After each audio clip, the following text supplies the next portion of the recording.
God Save the Wine, 12-12-12, l'armonia, il Natale che si avvicina.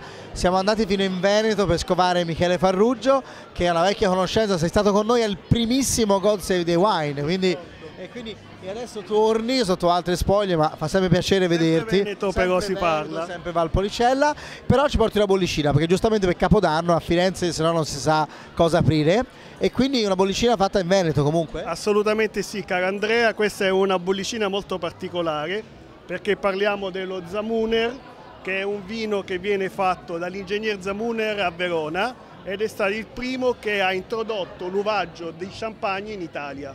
Quindi in questo caso parliamo di Pinot Nero e Pinot Meunier. È una bella azzardo perché nessuno lo usa. Assolutamente sì, infatti. Lui è stato il primo che l'ha introdotto e stiamo parlando veramente di chicche nel panorama del vino italiano. Allora, lo assaggiamo, lo sai che non ci fidiamo mai, noi assaggiamo sempre. Questo è un millesimato del 2004 che fa 72 mesi sui lieviti. Effettivamente è diverso da qualsiasi bollicina. Colore salmonato. Vero, sembra quasi un oro rosso, no? Come sensazione sul salmone. Profumi, fa il miele candito, la fragola in confettura, sono sicuramente spiazzanti perché non sono simili a nessun altro metodo classico. È veramente un vino molto particolare nel panorama italiano.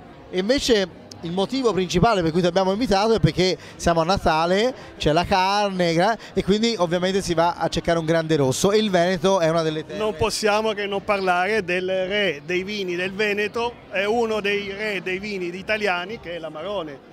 È un Amarone questo molto particolare perché è un 2007 e l'Amarone del 2007 ha vinto il Regional Trophy col Decanter.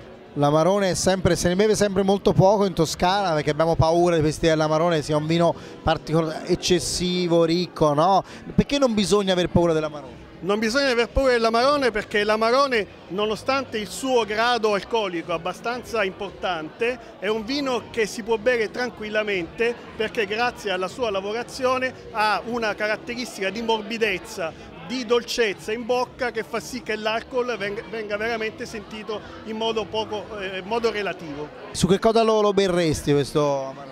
Ma sfatiamo un po' anche il mito della cacciagione perché tanto ormai si sa che la cacciagione si mangia solo in casi molto particolari. L'Amarone sicuramente lo berremo con delle carni saporite ma anche delle carni alla griglia, secondo me possono essere anche sulla bistecca, perché sai noi in Toscana siamo fissati. Ma io direi anche di sì, insomma non mi pare di azzardare dicendo che possiamo berlo tranquillamente con una bella fiorentina, anzi è un connubio molto particolare. Ti prendi le tue responsabilità, noi lo proveremo a Natale. Prendo tutte le responsabilità del caso. Buon 2013. Grazie, auguri.